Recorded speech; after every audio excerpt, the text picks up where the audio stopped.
Hello, Phil Jordan Psychic Sleuth here to bring you another podcast. It's been a while. We've had a brief hiatus. Tony, my technician, has become a grandfather. His first grandson, Archer, was born, and he's been visiting in Nashville, and he and his wife, and I've just had a lot of things going on. So tonight we're going to talk a little bit about discernment of the Spirit.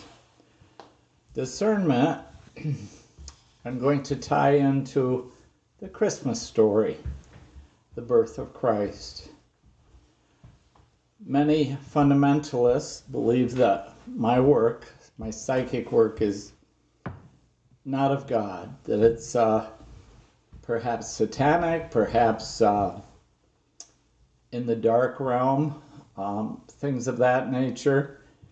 And for me, it's never been anything but goodness for me and goodness for the people I have worked with in solving homicide cases, in working in my church, and finding lost children, lost pets, and articles. But people have to believe what they want to believe that will make them spiritually content in this life. And spiritual contentment comes from spiritual discernment. Spiritual discernment is a little bit different than cognitive discernment. Cognitive discernment is just as we go through life, we make decisions that we take a chance on it being right or wrong, and we see the consequences of that. In spiritual discernment, we feel that we make decisions of right and wrong, good or bad, evil or not evil. We make those decisions based on the spiritual understanding of the God within, and that we make them in accord with the God within, and that we are given the spiritual guidance to have that discernment. And as I and all of you have perhaps experienced both kinds of discernment to get where you are today, you will find that as you look back upon the decisions you made, you'll be able to tell which were spiritual or which were cognitive discernments. It may be something as simple as being lost and nowhere to turn and making a cognitive decision, but it may be a spiritual discernment, such as looking into the eyes of someone and feeling within your heart and within your mind and within your being that this is the person I want to spend the rest of my life with. This is a person I want to be a lifetime friend. This is a person that spiritually, for some reason, is connected to me. Some people believe it may be a connection not just in this life, but in a life before us. And Holy Scripture tells us of discernment through prophecy, where people in the Old Testament had become prophets and actually predicted the coming of Jesus. And pretty accurate on how it would be. Discernment about the flood, where Noah had a spiritual discernment, a spiritual experience that told him how to build the ark and what to do with it. But as we look at the Christmas season, we see so many exciting mysteries of life. We see so many things where people listened to the spiritual discernments and things that were really out of the ordinary of everyday human life.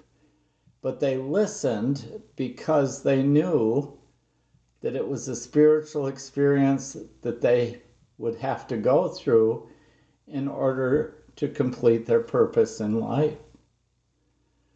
When the angel told Mary, "You're with child, and this child is going to be a special child," and Mary was a young girl, and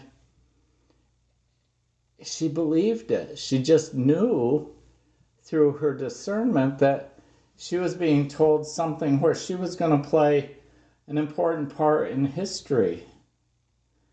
And thereafter, the people that were involved in her pregnancy, the people that were involved, her cousins, her aunt, her grandmother, all the people that would convey to her that it was a spiritual experience that was meant to be. And Joseph had to go along with this because he was betrothed to her. He knew that he wanted to be with her as a life mate. And he trusted the spiritual experience and the discernment she had, where she spiritually knew that her spiritual decision to bear the Christ child was going to change the world. And thus it did. And as we look at the birth of Jesus in Bethlehem, we see even more discernment. We see the conscious or cognitive discernment of Joseph and Mary going back to Bethlehem to be registered for taxes, to be registered with the government. And they made a cognitive decision to do so. And then we see that things begin to unfold that are out of the ordinary, where they come to an inn and want a place to stay and probably to bear the child, and the inn was full. And so the innkeeper said to them, "You can stay." He made a decision that they could stay in the stable. Probably a cognitive decision. But yet it created a space for Jesus to come into the world. And the world around him represented not only humanity, but creation. He was born among the animals. He was born among people who revered him. But he was born as a common human being in a barn. And I think that's how God had to become incarnate through Jesus, to show us that God is part of our humanity, that the spiritual discernment that we follow Christ because we spiritually connected to him right from the very beginning is a discernment that we all made when we decided to follow Christ. We knew in our hearts that it was a right decision. We knew that his life was a human example, was a spiritual human example of how to be a decent human being. I look with abject horror on the world today as people calling themselves Christians have lost their loyalty to Jesus. They've lost their loyalty to Christ. And they're not following his example as how to be a godly human being. We see the earth stir at the birth of Christ. We suddenly see a heavenly sign, a star, perhaps, an astral body that was a shooting star or an an asteroid or something like that. But it seemed to come over the birth of Christ. And not only did the world become spiritually aware that something was happening that would change the world, but they were guided to Bethlehem by that star. At least that's what we as Christians believe. And I think that it's an intriguing belief because it's a mystery that can't necessarily be explained. But think of the shepherds looking up as they're being with their flocks at night and being drawn spiritually to Bethlehem. They didn't follow that or leave their flocks because of anything other than a spiritual draw to Bethlehem. Then we see the wise men having their wisdom convey to them, we must go see this child. This child's special in some way. We have to find out why. And they followed and came to Bethlehem bearing gifts of precious things, and frankincense and gold and myrrh. Frankincense was to be burned to take people's prayers to the heavens, and gold was to honor the precious gift of this child, and myrrh, which was an element used in the burial process to preserve the body. And in those gifts we see that prayers have been answered. We see how precious this child was, but it also subtly conveyed that this child might die because they were precious, or because people's prayers needed to be answered by his presence. And I don't think the gifts, which we celebrate in song at Christmas, I don't think that's anything but one of the elements of precognition that the wise men brought, an element of knowing beforehand what this child would be and what would happen to this child.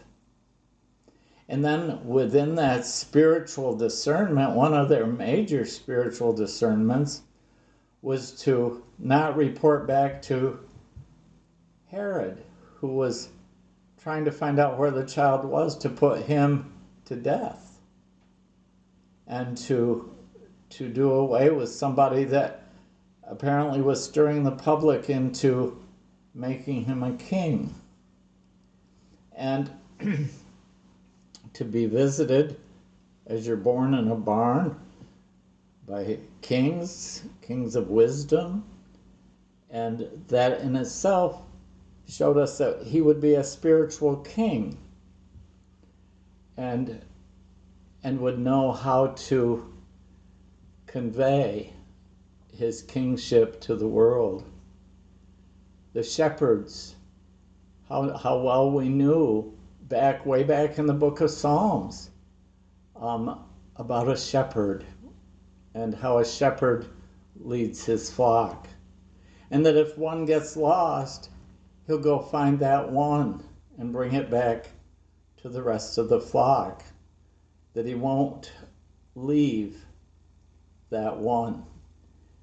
Reminding us as our mysteries of life that we're never left alone. And all the prophets of the Old Testament and the anticipations of the New Testament, they convey to us the mysteries of the Holy Nativity in a precognitive way, but also in a psychic way. How did everybody know what was happening It was through spiritual discernment.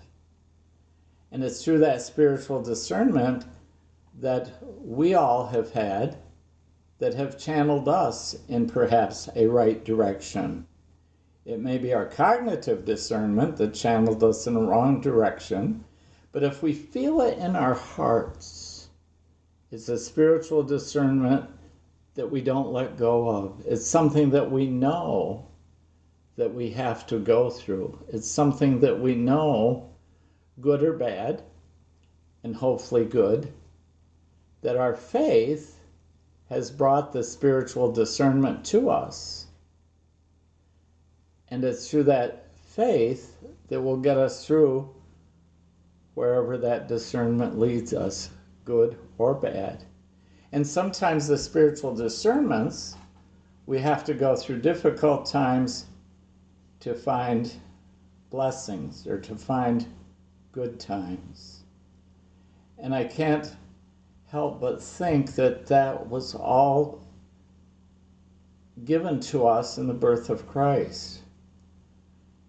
That with the gift of myrrh and the anticipation of his horrific death, that it would lead to goodness for humanity. Thus, as Christians say, he died for our sins. And how many people wanted, at the time of his death on the cross, as we celebrate Easter, how many people followed him? And how many people followed the other side by saying, release to us the bad guy, Barabbas. Release for us, Barabbas. And those people followed perhaps the wrong guy. And we who followed Jesus 2,000 years later know that our faith will see us through anything. And thus, that was our gift to humanity at Christmas. One of the intriguing things, I think, because I believe most of the prophets and martyrs and saints, or all of them, I would say, have had spiritual discernment in their life where they chose to follow Christ and chose to follow a career that would help humanity, or they made a spiritual choice that they knew was right for them to fit in this time period for their life in humanity. And one of my favorite people with that is Saint Joseph. Saint Joseph knew that if he stayed where he was, that the Christ child would be put to death. Later, after the birth of Christ, he had a dream. One version tells he had a dream, one version tells that an angel of the Lord spoke to him. Whatever the spiritual experience was, he knew it to be a spiritual discernment to flee into Egypt to get away from the rule of Herod, thus saving not only the Christ child, but saving Christianity and saving our lives as they are today. Think of that one dream, that one message from the spirit world, an angel of the Lord, which might have been just his mother or grandmother or somebody in spirit that was connected to him through love, inspired him to believe wholeheartedly in that spiritual discernment that he listened enough that they fled into Egypt and saved the life of Jesus. How do you explain that? Again, there's Christians who don't necessarily believe in supernatural experiences. But that was none other than a supernatural, spiritual experience that was a decision he made. So I think that as we look at ourselves, we see how our own life has been affected by spiritual experiences. And I think that we can see in our life that these spiritual experiences are the things that we have listened in our heart to. We have developed our spirit through faith, not only to recognize or discern our spiritual experiences, but utilize them to fulfill the purpose for which we are created. I find it absolutely intriguing because my work has explained my faith to me, and my faith has not only supported my work, but has created for me an understanding of why that works.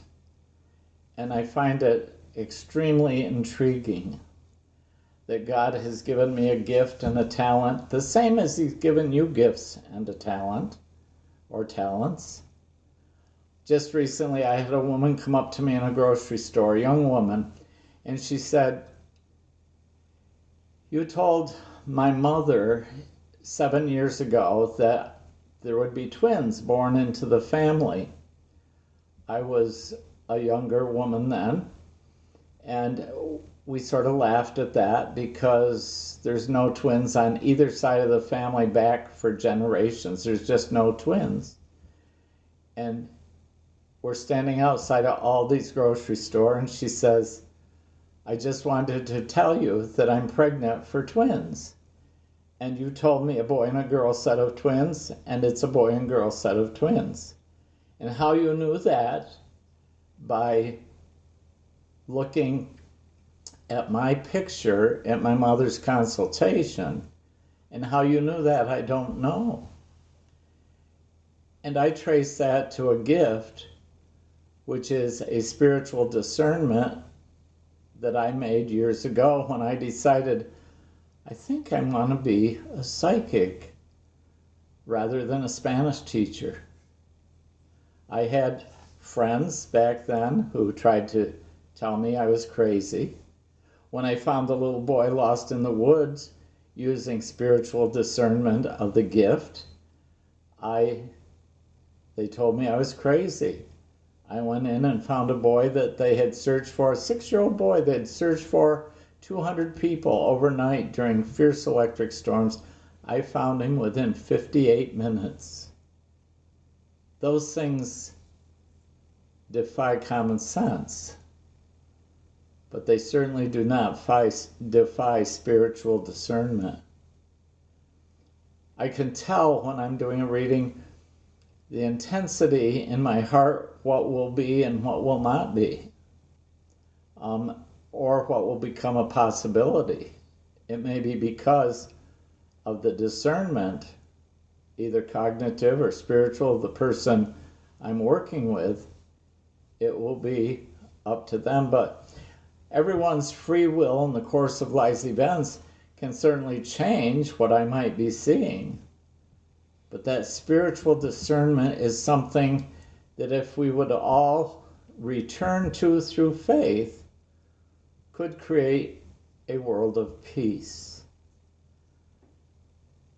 But when we choose to cognitively discern through human negativity, like prejudice and deceit and untruths and things like that, and if we follow the wrong people, we'll be led in the wrong direction through cognitive discernment.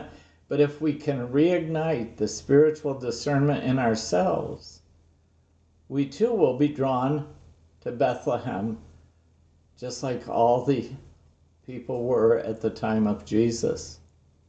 He changed the world. And at Christmas, when I do our Christmas Eve Mass, I can feel the presence of Jesus. I can feel the presence of Mary. I usually sing the Ave Maria, not well, but I sing it. And I can really feel, as I kneel at the statue of the Blessed Mother, I feel her presence. And that's a beautiful part of the gift that has been given to me, because I can not only experience this world, but I can experience the world around us in another world. And a world that God told us about through Jesus when he said, on earth as it is in heaven. So I hope, as I've told this, that I haven't disturbed anyone's Christian beliefs. If I have, I'm sorry. I'm just giving you my opinion and some thoughts that maybe you can think on. Thoughts that maybe will be comfort to you during this holiday season. Maybe it will help us to make spiritual decisions in life that will affect the world around us. Maybe it will help us to know that some of the cognitive decisions we've made may not be the right ones, and we can find the right ones through investigating our hearts, our spiritual discernments. And I think that as we look at the Christmas story, we see the mysteries of life unfold, one right after the other. And think of that. When you see a shooting star, think. And sometimes the Irish believe that when we see a shooting star, that it's someone speaking to us from the heavens. And it probably is. It's probably the person that created heaven and earth who spoke to us through Jesus. We have to get back to our faith. We have to get back to our spiritual discernments. And I hope this podcast will help at least one individual, will help somebody to realize that maybe they made some cognitive decisions and discernments that were wrong. Perhaps that we may realize through our heart that we followed the wrong person or accepted the wrong king, and we've accepted the spiritual king that Christmas brings to us. I hope you all have a happy holiday season and a Merry Christmas. I think that us Christians need to say Merry Christmas because it's all about Christ and all about our spiritual discernments. May God bless. Hello. Just wanted to bring up a few things after the podcast, on the Christmas podcast. Don't forget about my new book, A Winter's Journey. It's a wonderful Christmas story and would make a wonderful Hallmark movie. And it would make a wonderful gift for everyone at Christmas. It's a short read. It's available on Amazon. And do by all means think about getting it. It'll help me out and it will help others out. Had a couple questions come. One is from a man named Nick, whose mother passed away at the age of 52 in March of 23. It wasn't expected. He'd like to know if she has a message for him or his family. He never got to say goodbye. It's interesting that many people will pass away when their loved ones are not with them. You always hear stories where I just left to get a sandwich, come back, and my mom had died. And often it's because they don't want their loved ones to have a lasting memory of their death. They want their memory to be of their life. And it feels to me as though your mother, I keep seeing a picture of a man.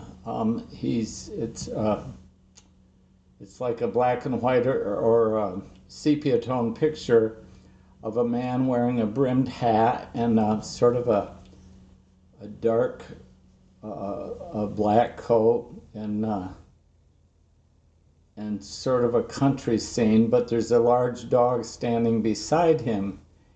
And I feel like it's a person that you will find that picture and know that that person was is in spirit with your mother. He had sort of a ruddy complexion with sort of a chiseled cheeks, and I can see his face. I wish I could print the picture out. But I feel as though that's somebody that maybe died when she was very young, or she didn't even get to know him. But I think it would be perhaps back on the father's side of the house. And it seems like there's an old car in the background in the picture as well. And I also wonder if there was a conflict over a ring that your mother had, where someone got a ring that somebody else thought they were supposed to get, so there was some hard feelings over that, but that may have been corrected or is being corrected, because I feel that there's an awareness of that from the spirit world. And I think, I don't know whether I felt with your mother a heaviness to the chest, like a sudden shortness of breath, but I felt a sharp pain to the head.